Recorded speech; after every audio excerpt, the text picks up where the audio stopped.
Hello and welcome to our wrestling commentary. Cedric Cassandra here. Hello. Japan Pro Wrestling Resurgence. Nobody want to hear you say hello. Hello.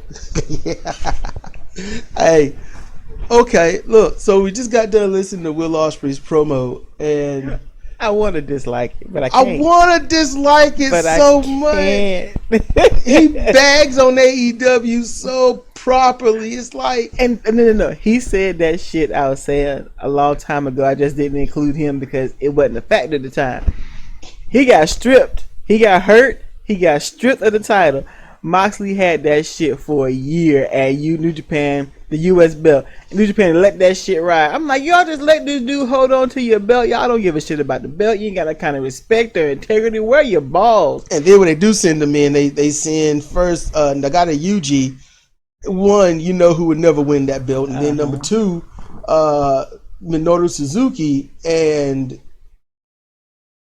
look, legit wrestling and fight wise, in all honesty, Moxley would have lost in probably about a minute tops to them in an honest, legit fight. Yep. You know, youth gives way to experience. You know, that's just it.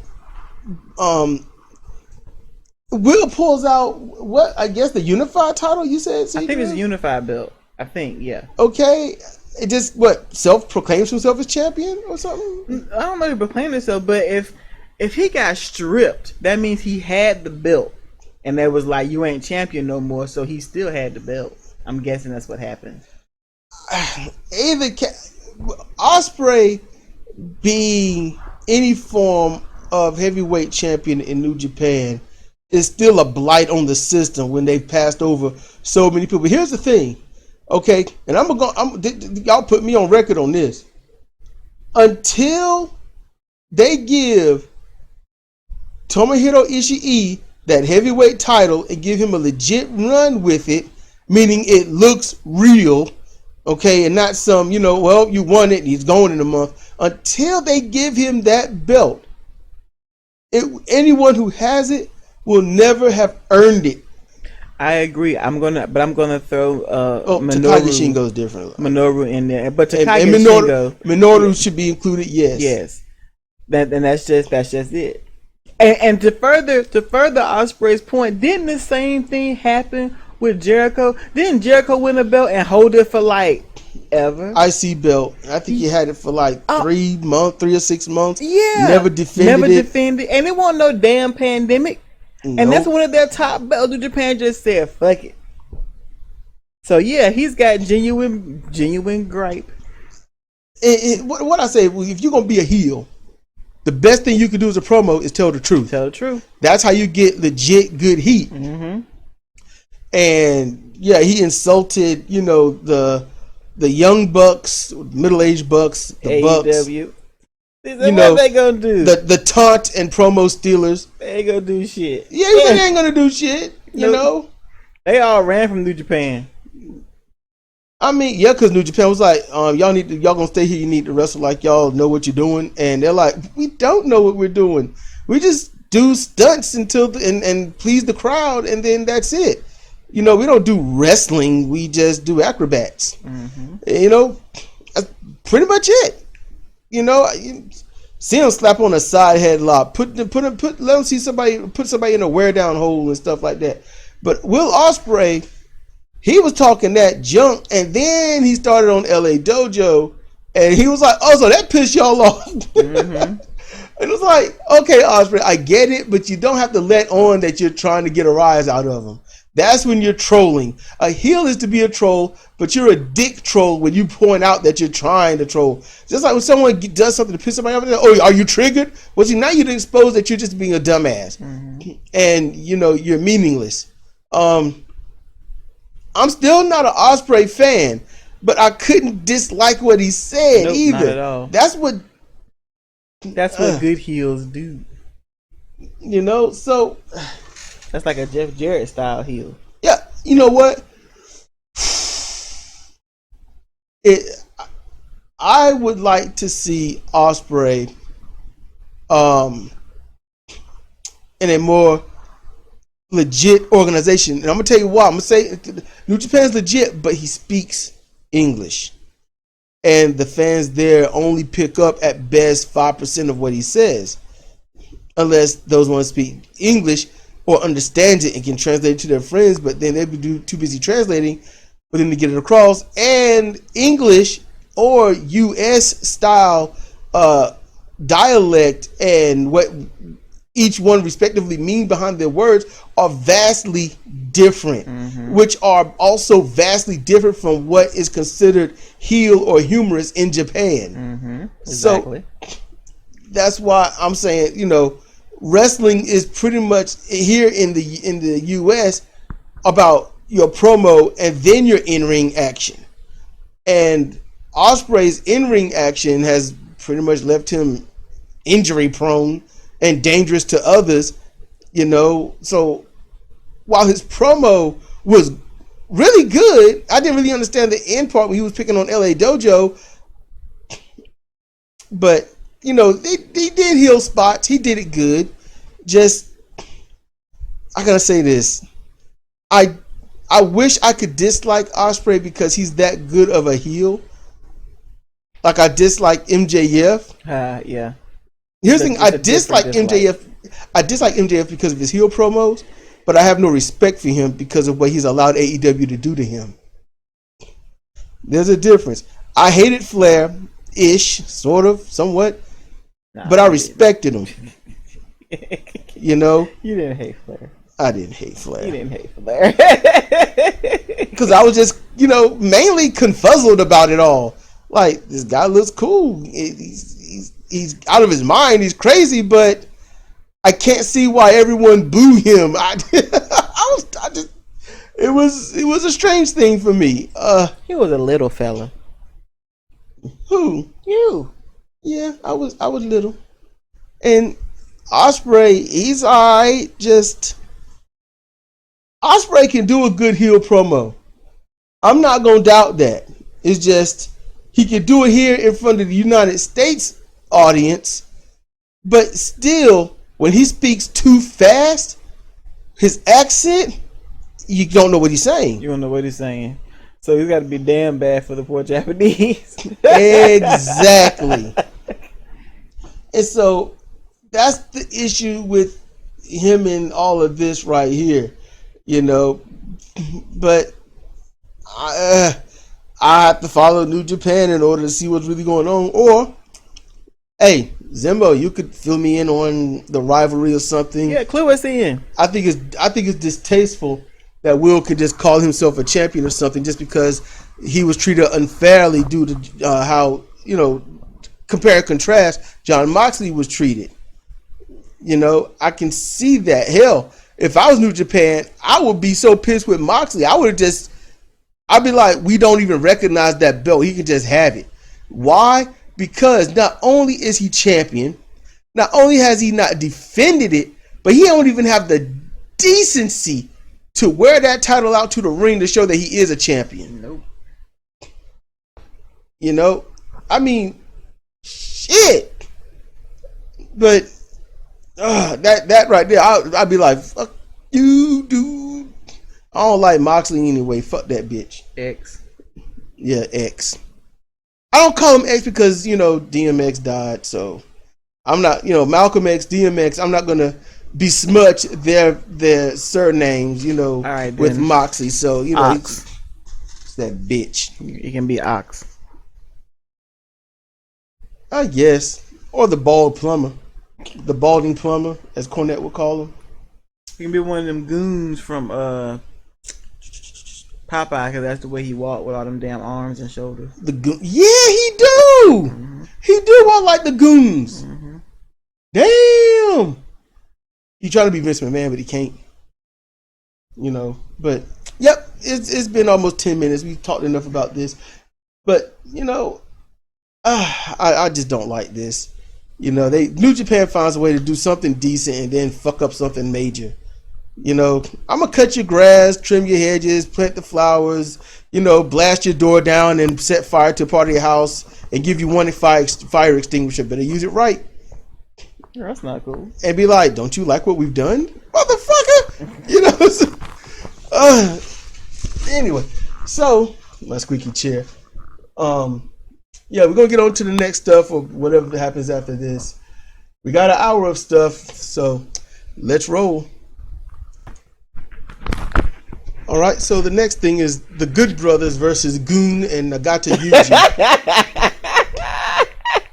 So, what? I told you I changed the name. I know, but you just said it sounds so legit. I put it up on screen. I mean, that's what I wrote to remind me of what I'm talking about.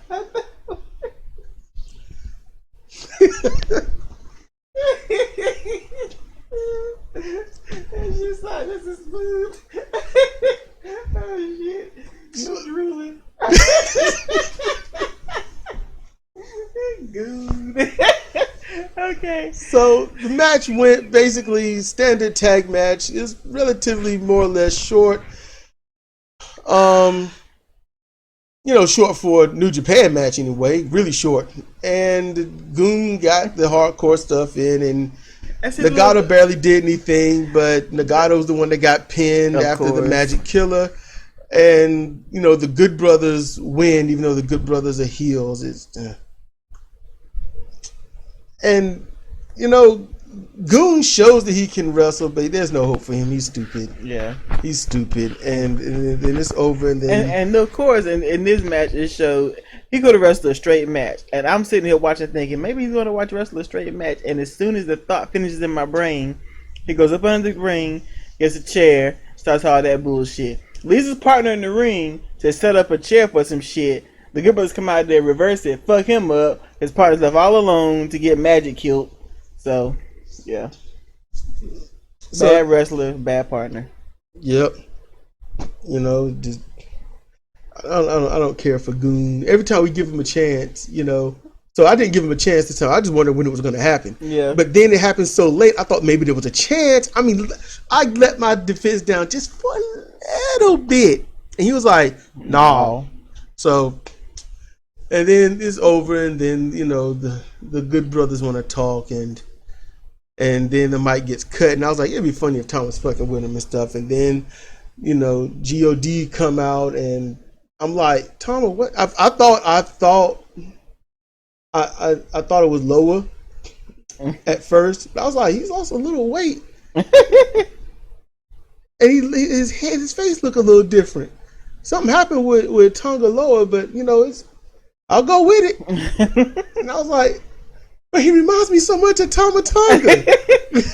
You went through all that. I was going through all that. Yes. And then I heard him talk. I was able to hear him talk, and I was like, nah, that's Tama. I was like, why did you do this to your head? It is what it is, I had to clarify. See, he's got a style that's reminiscent of the style that almost every wrestler wants to have, where they shave everything on their head and leave this tuft that flies away, like some kind of weird, I don't know what the fuck it is, but it's just one tuft of hair sticking out the top. Yeah, it's almost like a weird Hitler come over thing they tried. And some of have finally begun to, abandon it. Nick Aldis got rid of it, thank goodness. But Thomas isn't like that. He just got it shaved on the sides. And it's all very neat because his hair is super curly. Got his curls all neat. And I told Cedric, if he fucked up his hair, his mama's probably would probably say something to him about it. Yeah. Don't tell nobody who you are looking like that. So you got to make sure. She got a pop for you when she said you that. got to make sure your hair is together, or any mama that's worth a damn is gonna tell you about it. So I gotta deal with this. Is what Tom would look like. At one point he said, he cut that hair off. No, he cut the beard off. He said it's never coming back. But he just looked like a pretty boy. And then he grows the beard back. The beard looked cool. And cuts the hair. And I was like, he looked like Ming when Ming was about 25. That's what I thought. I'm like, good grief. I wonder if his dad looked at him like, wow, you look like me. I wonder. It's not a perfect spitting image, but you can see a strong resemblance. So they come out, they interrupt, they get in the ring, and I'm torn. You know, because I'm torn between. I know they're coming out, they jaw jacking, they mad, and everybody wants to see some retribution. But I'm like, these fools been in the back. They've been talking. It's a discussion. It's pre-planned. It's like I can't get behind something that they aren't. And I know Tonga Loa is supposed to go into AEW. Hikuleo's already there. So, But see, here's the thing. Here's the thing I've noticed when it comes to people going to AEW. They'll go and be that like for a match or two that you never see them again. Like who? Jeff Cobb. Didn't he go to AEW? Yeah, the assassin. Then he went back to where the fuck he came from. Yeah. It's New Japan. It's no guarantee that this shit is gonna take. It could just be for a quick paycheck or some bullshit. When Jeff Cobb was there, I think I watched one of his 2 matches, and I was a bit stunned because he didn't look like he knew what he was doing in the ring, and that's kind of what messed me up. But I was like, this dude look like he don't know how to wrestle, but we watched him. We've watched him. Why does he look like he don't know what he's doing? It's something about the direction they receive that makes all skilled wrestlers look like a trash heap. It's something about the way it's booked, what they're told, something. And it's like, you know, I guess just get over the executive vice presidents over. Here's how I see it. If you want money, because this is a capitalist world, a capitalist society, and this in the United States is a capitalist regime, and I mean an abusive capitalist regime. So if you go there to make money, okay, I get you, fine, make your money. You know, the money market's gonna pay you a whole lot. That's cool. But if you have self-respect, you won't go there at all. That's how I see it. If you got self-respect, you're not going to go there. But if you want money, you're going to go there. There's no legends being made there. Nobody remember those matches. I don't remember most of the matches. I remember Sting's match, kinda. I remember a little bit, some of Jericho's, kind of piecemeal together though. I've seen Kenny Omega's matches and I don't remember them. I don't remember the Young Bucks matches, although I could bullshit and tell you how it was. I would just carbon copy the moves I know that they've done. Yeah. I would literally just try to say what I saw them do in New Japan, but make it sound like I'm talking about the last match they had, and it would sound exactly the same. And that's no joke. That's not a hyperbole. That's legit. That's real. I'm being honest. So Thomas like, stop me, motherfucker. And I'm like, oh shit, yeah. And here's the thing, it doesn't necessarily mean that they do talk in the back and this is all pre-planned to come out and yada yada. It don't mean it. I'm just saying that it's possible. I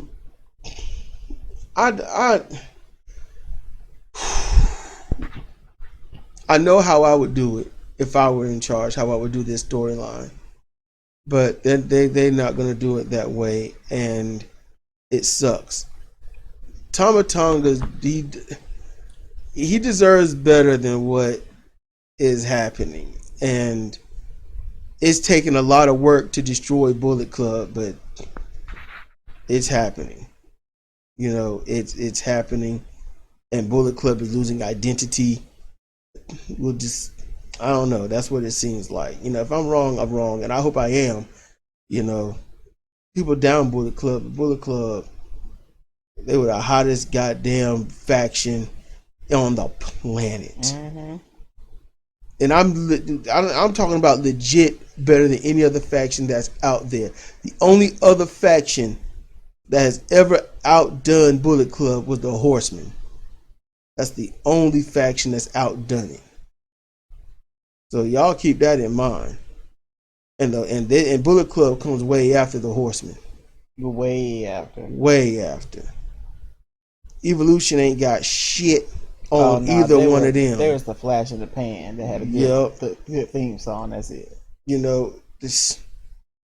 don't matter what WWE theme that was ever made. The Hurt Business don't matter. They ain't shit because they don't last. If you don't last, you don't count.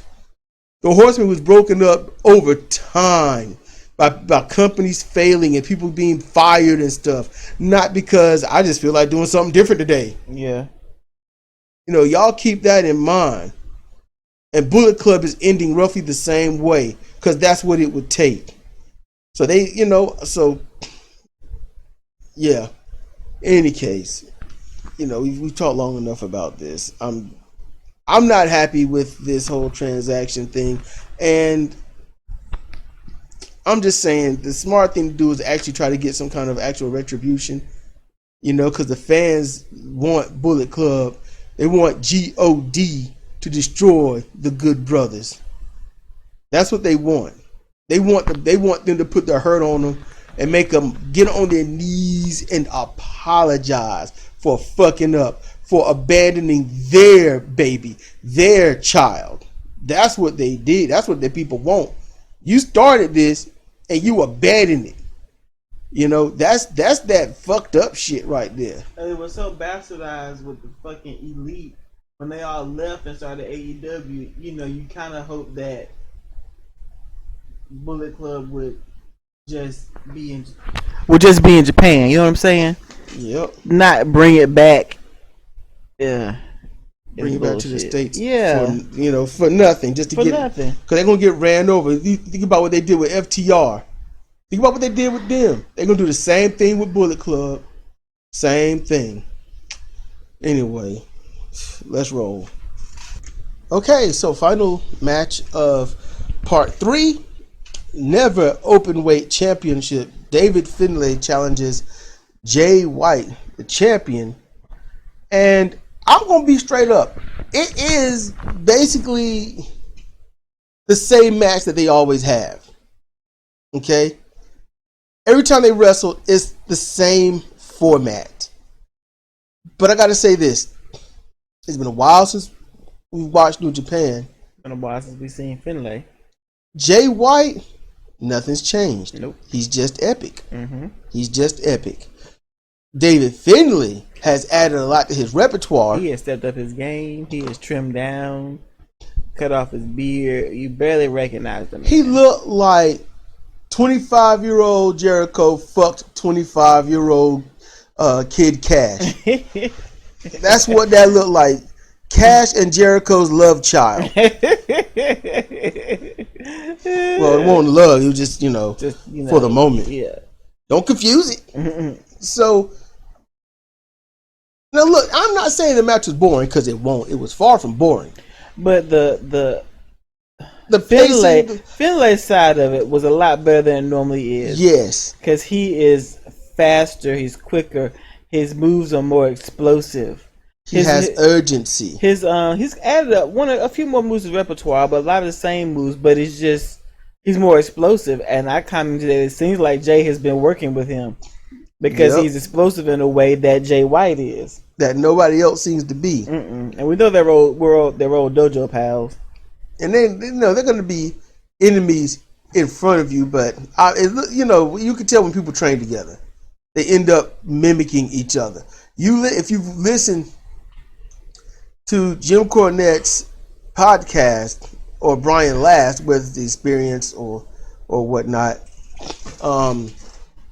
the Drive-Thru or the Experience, Brian Last this year, because he's been working with Jim Cornette for so long, Brian Last has picked up a lot of Jim Cornette's laughing habits, his style of laughing. And I was like, he's gone from his little up north, uppity sound to now he's getting that deep country laugh going on where it's more like a wheezing hiss or something. He started to do that. So it's little telltale things, like people say that Cedra and I sound the same. It's a lot of things. You've been working with somebody, for example, Ibushi Kota, he's got his regiment down pat. And when he starts working with somebody, you look at Tanahashi, how his body improved, like epically. And you look at Omega, with come on, that was a transformation. he got away from Ibushi because he wanted to go make that money and start his own promotion. And he done dwindled back down less than what he was when we first started seeing him in New Japan. Puny. And New Japan was our first time being exposed to Kenny Omega, so you know. Capital Pew. The match was back and forth. David Finlay hit an amazing avalanche superplex. It was crazy. And he bounced more than Jay White, and he sold it better. He bounced more. Jay White just curled up like his innards were outside his body. I misspoke. Not sold it better as in like better than Jay White. What was I was starting to listen to Secret. What I was gonna say is he's as Cornette would say, he sold it like death. You know? Yeah. I mean, he bowed up. My insides, my all. You know, just all messed up. Jay was all curled up. Hold himself. Don't touch me, really. He ride niggas like, damn, man, that's that off the hook pain. So that's how you do that. And then outside on the apron, Jay was trying to suplex, Finlay off the apron onto the floor, and Finlay had the rope with that one epic arm. And I was looking, and I was like, wait a minute, Jay isn't doing anything but holding on tightly.